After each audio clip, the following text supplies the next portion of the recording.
সকালে নিশ্চিত করেছিলাম যে আজকেই রাষ্ট্রপতি বিদায় নিচ্ছেন। অবশেষে সেটাই হলো, সেটা আপনারা সবাই জানেন। রাষ্ট্রপতি পদত্যাগ করলেন বিকেল 5টায়।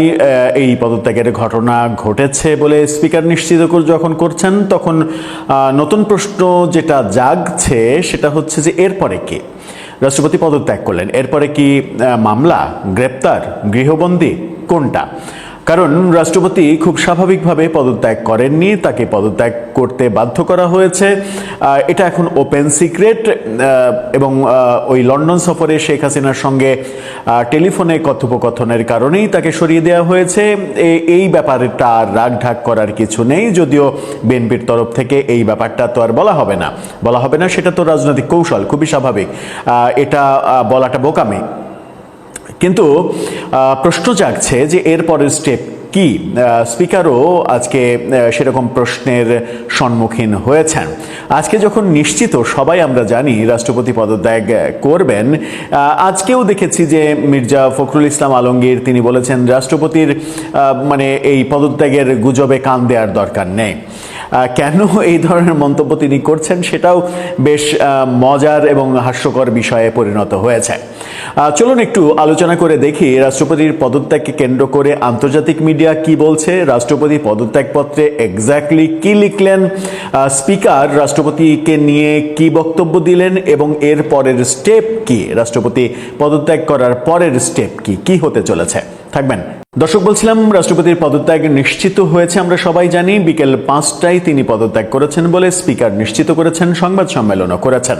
এবং স্পিকার সংবিধান অনুযায়ী ভারপ্রাপ্ত রাষ্ট্রপতি হিসেবে দায়িত্ব নিয়েছেন, সেই ঘোষণাও দিয়েছেন। ভারপ্রাপ্ত রাষ্ট্রপতি হিসেবে দায়িত্ব নিতে অবশ্য শপথের প্রয়োজন হয় না, সংবিধানে সেই অপশন রয়েছে।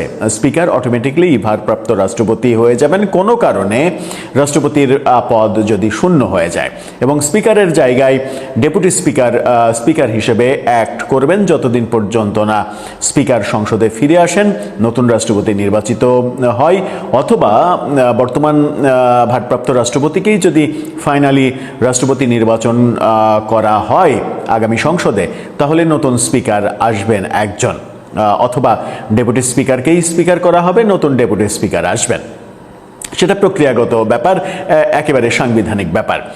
রাষ্ট্রপতি পদত্যাগপত্রটা আপনারা একটু দেখে নিন। সেই পদত্যাগপত্রে তিনি এক্স্যাক্টলি যেটা লিখলেন বেশ বড়, কিন্তু নিজের অসুস্থতার কথা যেটা লিখলেন সেটা হচ্ছে যে আমি গুরুতর অসুস্থ, হৃদরোগ, উচ্চ রক্তচাপ, ডায়াবেটিস ও কিডনি জটিলতায় ভুগছি।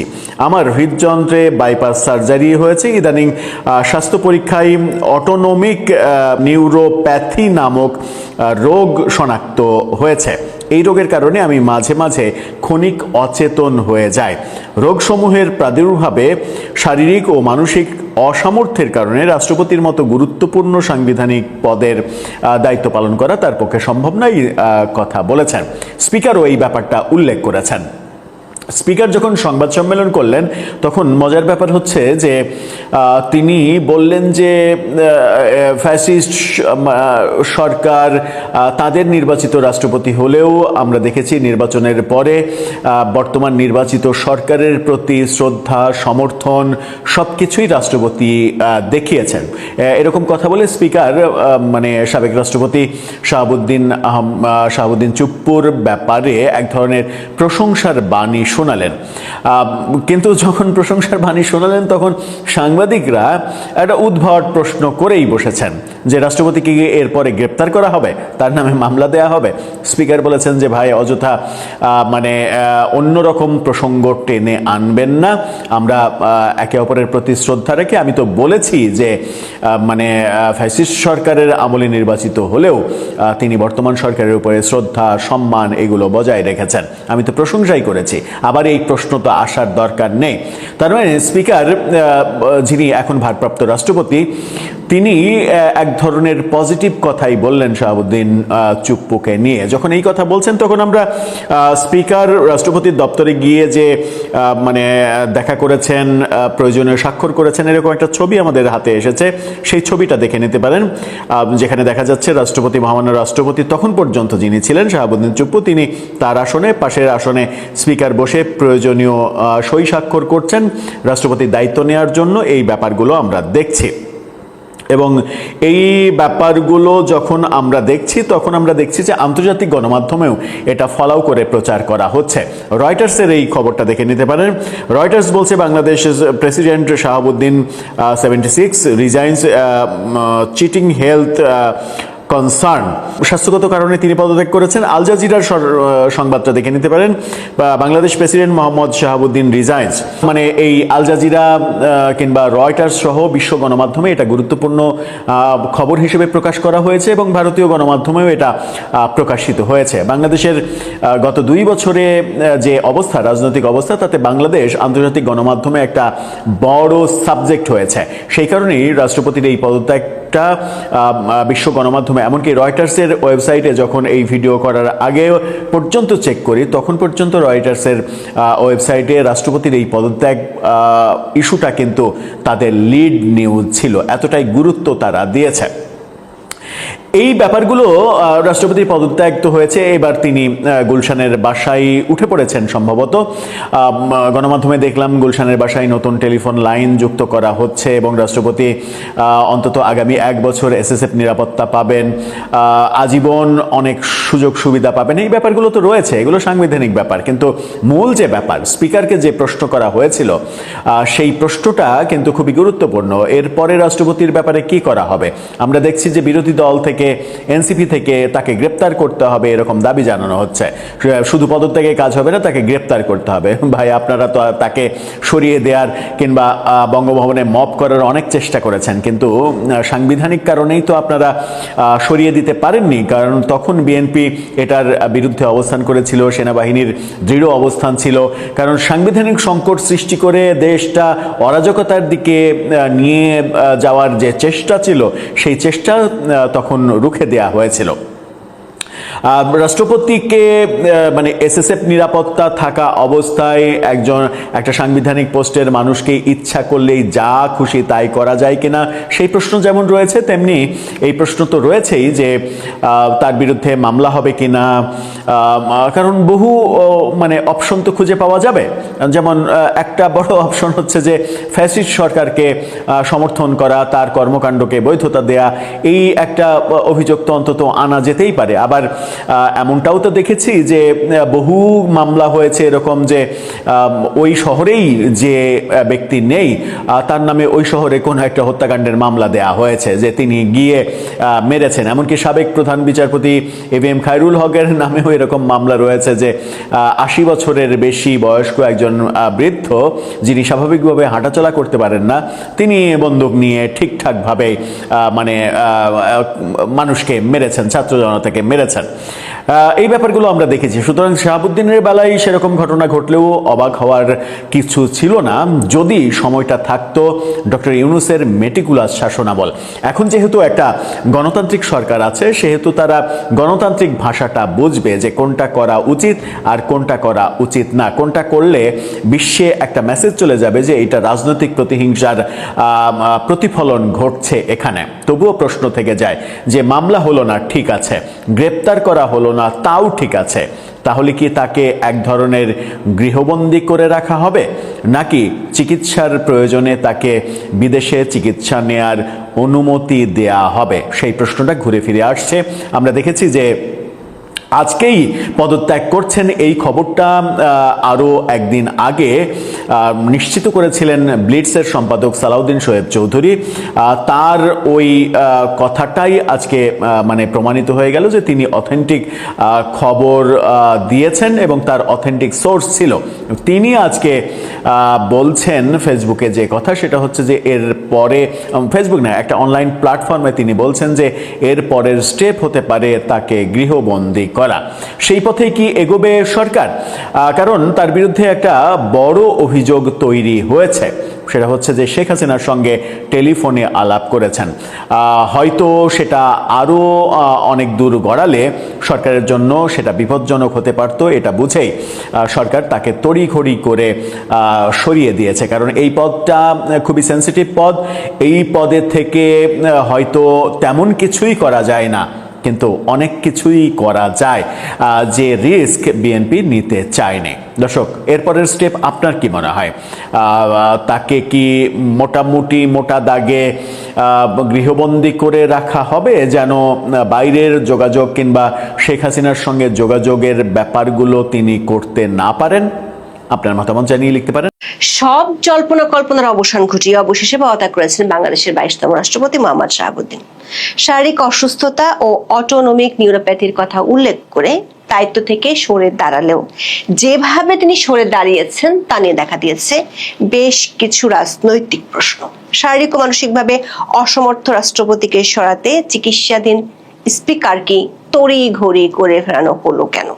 বিমানবন্দরে নেমেও স্পিকারের কিছুই না জানা, তার পরপরই পদত্যাগপত্র পৌঁছানো আর ভারপ্রাপ্ত রাষ্ট্রপতির দায়িত্ব নেওয়া, সব যেন আগে থেকে লেখা কোনো রাজনৈতিক থ্রিলারের স্ক্রিপ্ট। শেখ হাসিনার ফেরার ঘোষণার পর তাকে সরে যেতে হলো ছড়িয়ে পড়া এমন একটি দাবির প্রেক্ষিতে সরকার একটি পক্ষ বলছে শেখ হাসিনার ওই সাক্ষাৎকার প্রকাশের আগেই তাকে সরে যেতে বলা হয়েছিল। আবার রাষ্ট্রপতির পদটা যে কতটা অলংকারিক তা 2007 ও 2024 সালে বোঝা গিয়েছিল। তাহলে কি ওই অলংকারিক পদকে পুঁজি করে যারা ক্ষমতাধর হয়ে ওঠে তাদের উপরই সরকারের নজর? যে লক্ষ্যে মোহাম্মদ শাহাবুদ্দিনকে সরতে হোক না কেন, শেষ পর্যন্ত তিনি কি আওয়ামী লীগ ও বিএনপি দুই পক্ষের কাছে আস্থা হারিয়ে দুকুল হারালেন, নাকি পদত্যাগের পরও আগামী দিনের রাজনীতির গতিপথ বদলে দিতে ব্যবহার হতে পারেন তিনি, ঠিক যেমনটা গত 2 বছর হয়েছিলেন? প্রশ্ন হলো, আসল খেলাটা ঠিক কোথায়? বিস্তারিত জানতে চলুন যাওয়া যাক বিশ্লেষণে। বাংলাদেশের 22তম রাষ্ট্রপতি হিসেবে নির্বাচিত হয়ে 2023 সালের 24 এপ্রিল শপথ নিয়েছিলেন মোহাম্মদ শাহাবুদ্দিন। সে অনুযায়ী তার মেয়াদ ছিল 2028 সালের 23 এপ্রিল। গত কয়েকদিন ধরে মোহাম্মদ শাহাবুদ্দিন পদত্যাগ করছেন অথবা সরকার তাকে সরিয়ে দিতে চায় বলে তিনি সরে যাচ্ছেন, এমন খবরে সরগরম হয়ে উঠেছিল বাংলাদেশের সংবাদ মাধ্যম থেকে শুরু করে রাজনৈতিক আলোচনার টেবিল। রাষ্ট্রপতি শুক্রবার পদত্যাগ করতে যাচ্ছেন এমন খবর আরো পাকাপোক্ত হয় যখন বাংলাদেশের জাতীয় সংসদের স্পিকার হাফিজ উদ্দিনকে থাইল্যান্ড থেকে সফরের মাঝ পথে উড়িয়ে আনা হয়। গত 19 জুলাই স্পিকার চিকিৎসার জন্য থাইল্যান্ড গিয়েছিলেন। তার ফেরার কথা ছিল 26 জুলাই। তড়িঘড়ি করে সরকারের অনুরোধে তিনি 2 দিন আগে ফেরত আসায় প্রশ্ন ওঠে, সরকার এত তাড়াহুড়ো কেন করছে? আবার সরকারের শীর্ষ ব্যক্তিরা বিষয়টি নিয়ে সরাসরি কিছুই বলেননি। যেটুকু বলছেন তাতে বিষয়টিকে গণমাধ্যমের গুজব বা অতি কথন হিসেবে তুলে ধরার চেষ্টা করেছেন। এমনকি খোদ স্পিকারই বিমানবন্দরে নেমে সাংবাদিকদের বলেন তিনি তখনও কিছু জানেন না, অথচ এর কিছুক্ষণ পরে তার কাছে পৌঁছে যায় রাষ্ট্রপতির পদত্যাগপত্র। 24 জুলাই বিকেল 5:01 স্পিকার পদত্যাগপত্রটি গ্রহণ করেন। রাষ্ট্রপতির পদত্যাগপত্রটি সামাজিক মাধ্যমে ভাইরাল হওয়ার পর এর ভাষা নিয়ে অনেকেই প্রশ্ন তুলেছেন। আবার তড়িঘড়ি করে স্পিকারকে তার থাইল্যান্ড সফর সংকুচিত করে ফিরে আনায় সরকারের উঠে পড়া লাগার এমন সিদ্ধান্ত নিয়েও অনেকে প্রশ্ন তুলেছেন। তবে স্পিকার সংবাদ সম্মেলনে এসব প্রশ্ন ও সন্দেহকে একেবারেই উড়িয়ে দিয়েছেন।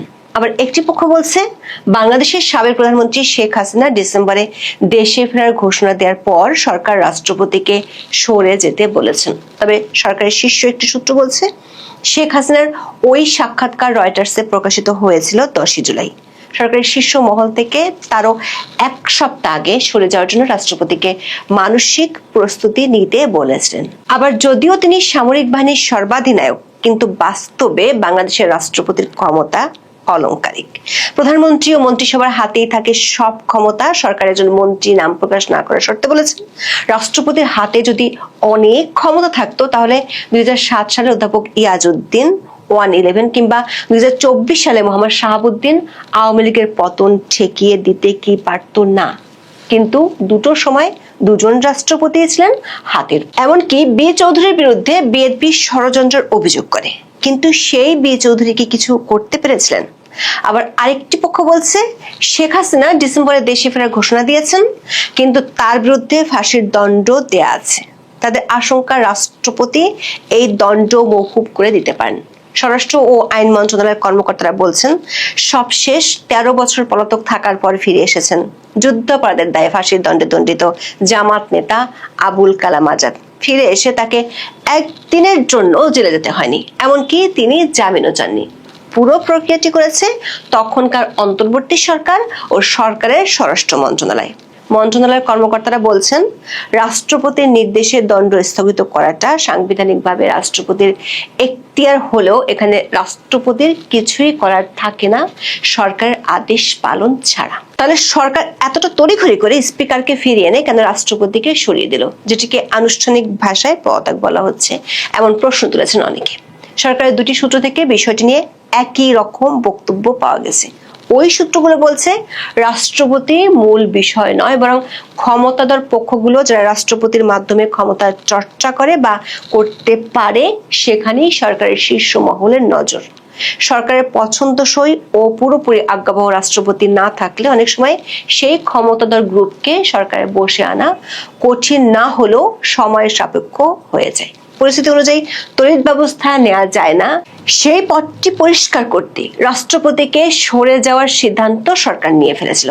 সরকার একজন মন্ত্রী মনে করেন, আওয়ামী লীগের কার্যক্রমের উপর নিষেধাজ্ঞা তোলা ও শেখ হাসিনার ফিরে আসার বিষয়টি শুধু বাংলাদেশের অভ্যন্তরীণ রাজনীতির সাথে সম্পর্কিত নয়, এর সাথে ভূরাজনৈতিক বিষয় জড়িত। ওই মন্ত্রী বলেছেন, ত্রয়োদশ জাতীয় সংসদ নির্বাচন হবে হবে না এমন সংশয়ের মধ্যে ছিল। তখনও ভূরাজনৈতিক পক্ষগুলো একমত না হতে পারায় নির্বাচনটা ঝুলেছিল।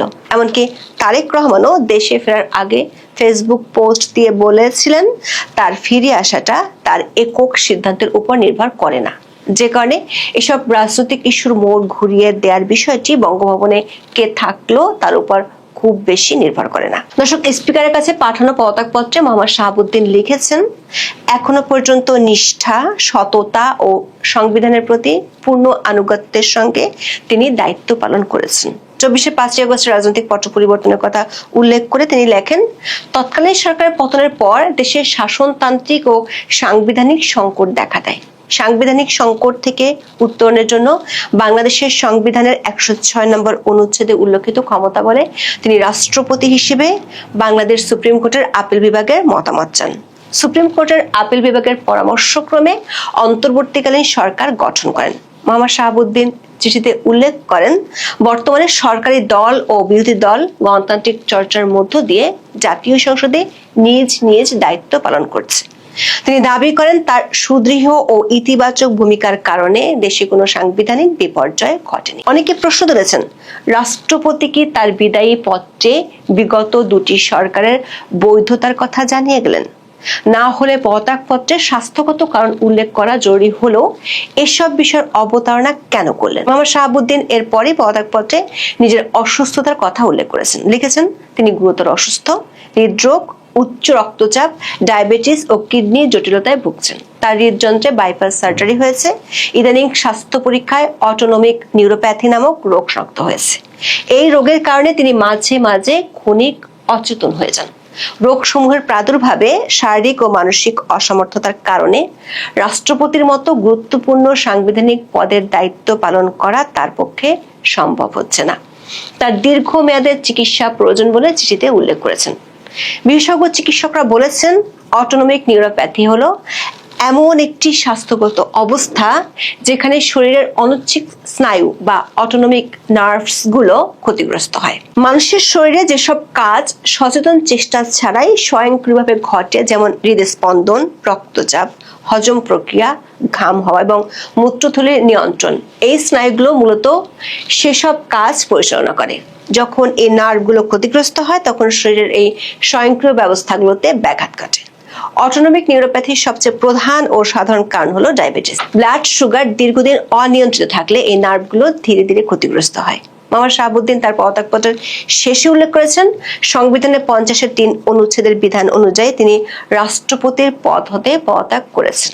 সংবিধানের 50-3 নম্বর অনুচ্ছেদে বলা আছে, রাষ্ট্রপতি পদত্যাগ করতে চাইলে তাকে জাতীয় সংসদের স্পিকারকে সম্বোধন করে নিজ স্বাক্ষরযুক্ত পদত্যাগপত্র জমা দিতে হবে। এখন আনুষ্ঠানিকভাবে বাংলাদেশের ভারপ্রাপ্ত রাষ্ট্রপতি হাফিজউদ্দিন আহমেদ, এখানেও একটি প্রশ্ন উঠেছে, সেটি হলো, বলা হচ্ছে রাষ্ট্রপতি অসুস্থ, তিনি আবার যার কাছে দায়িত্ব দিয়ে চলে গেলেন তিনি চিকিৎসার মাঝ পথে দেশে ফিরেছেন দায়িত্ব নেওয়ার জন্য। এখন সংবিধানের 54 অনুচ্ছেদ অনুযায়ী রাষ্ট্রপতির অনুপস্থিতিতে স্পিকার ভারপ্রাপ্ত রাষ্ট্রপতির দায়িত্ব পালন করবেন। নতুন রাষ্ট্রপতি নির্বাচিত না হওয়া পর্যন্ত স্পিকারের দায়িত্ব পালনে কোনো বাধা নেই, অর্থাৎ নতুন রাষ্ট্রপতি দায়িত্ব নেওয়ার আগ পর্যন্ত তিনি রাষ্ট্রপতির দায়িত্বে থাকবেন। এর আগেও 2002 সালের 21 জুন থেকে 6 সেপ্টেম্বর পর্যন্ত তৎকালীন স্পিকার ব্যারিস্টার জমির উদ্দিন সরকার অস্থায়ী রাষ্ট্রপতি হিসেবে দায়িত্ব পালন করেছিলেন। সংবিধান অনুযায়ী রাষ্ট্রপতির পদ শূন্য হলে নতুন রাষ্ট্রপতি নির্বাচনের আয়োজন করবে নির্বাচন কমিশন। যেহেতু এখন সংসদ বহাল আছে, তাই সংবিধানের 123-2 অনুচ্ছেদ অনুযায়ী আগামী 90 দিনের মধ্যে নতুন রাষ্ট্রপতি নির্বাচন করতে হবে। বর্তমান সংসদে বিএনপির সংখ্যাগরিষ্ঠতা থাকায় দলটি মনোনীত প্রার্থী পরবর্তী রাষ্ট্রপতি হিসেবে নির্বাচিত হওয়ার সম্ভাবনা রয়েছে।